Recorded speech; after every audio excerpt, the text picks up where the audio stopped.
I got inspired to join Dream Volunteers from being a student participant myself. So my Dream Volunteers journey began about 4 years ago. I was still in college.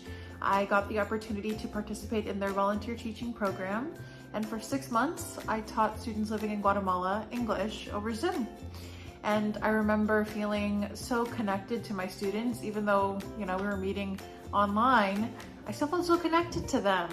We shared personal stories, and for the most part, the common sentiment from the young dreamers, from my students, was that they wanted to utilize their education to eventually give back to their families as well as their communities. And that really resonated with me. It inspired me. So I would say when I first became a student participant in the volunteer teaching program, meeting those young dreamers, hearing their stories, hearing about their dreams, their aspirations, their hopes, their goals, really inspired me to stay connected to Dream Volunteers and all of the good work that they're doing.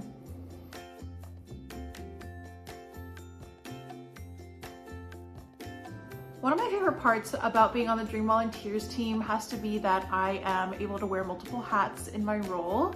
So part of what I do for Dream Volunteers is marketing and communications. And I tell people all of the time, it is so easy because it's easy to promote something that you absolutely love and wholeheartedly believe in.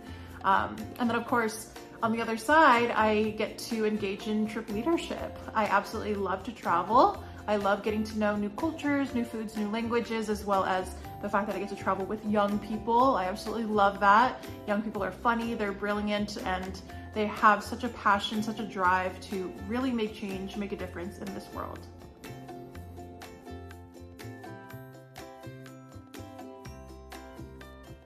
Some of the most unforgettable times that I have experienced with Dream Volunteers has to be from any of the various service trips that I've led. I mean, in particular, the first one that I led to Guatemala was amazing. I remember getting acquainted with the Guatemalan culture, the food, the language, the history.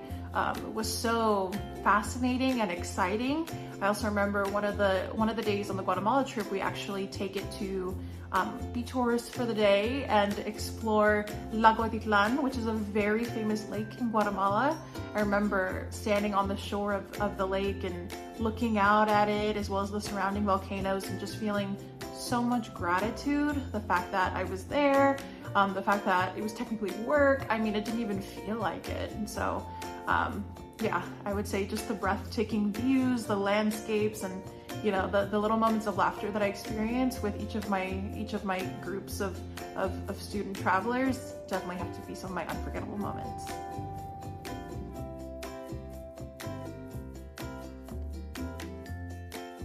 Throughout my Dream Volunteers journey, I've definitely learned a lot from the students as well as the communities in which we visit. One thing in particular that I have learned is that connection can still be established through language barriers.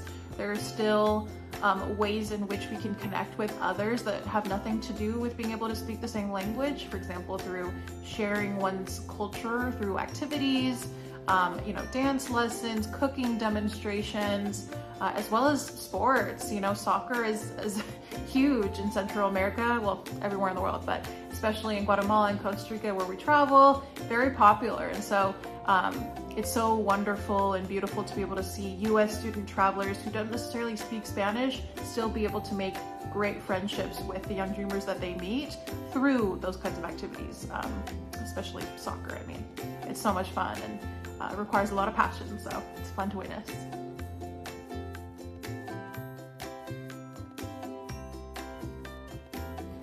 One fact about me that, well, I feel like a lot of people know this, but I'll just share that I do really enjoy singing. I love music, and so I like to incorporate some kind of karaoke activity on my trips, or some kind of song guessing game. It's a really fun way to keep the students engaged, and typically students tend to like music, and so it gets them really excited and energized.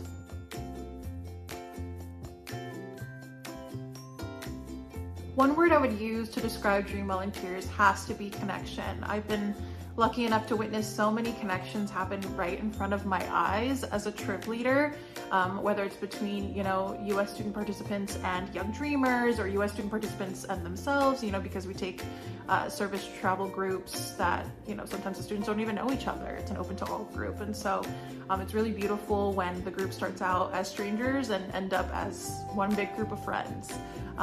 Watching our Dream Volunteers staff in each of the countries that we serve, watching them connect with the students as well. It's quite a beautiful thing, and it happens even across language barriers, which I think makes it so much more powerful.